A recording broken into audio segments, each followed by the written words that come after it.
The next scenario is actually the recommended scenario from our side.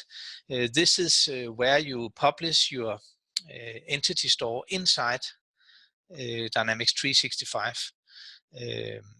And it's done through a batch job in Dynamics 365. A BI developer or an AX super user can do this.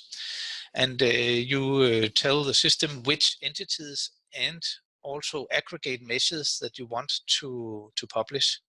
These aggregate measures, they are much like a cube in the old versions.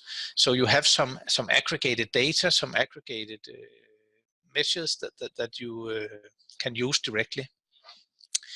And data from this entity store is published to Power BI through a direct query. This means that you don't have to load any data from your entity store and into Power BI. You just look directly at the data. The batch job here you can set up also at 10 or 15 minutes intervals, which means that it's near real-time data.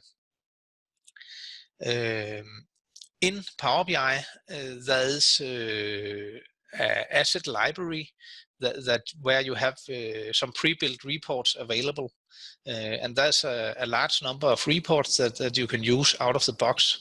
So this means that standard you have a very powerful reporting tool at hand, and of course you can do your own reports and customize the existing reports through Power BI desktop.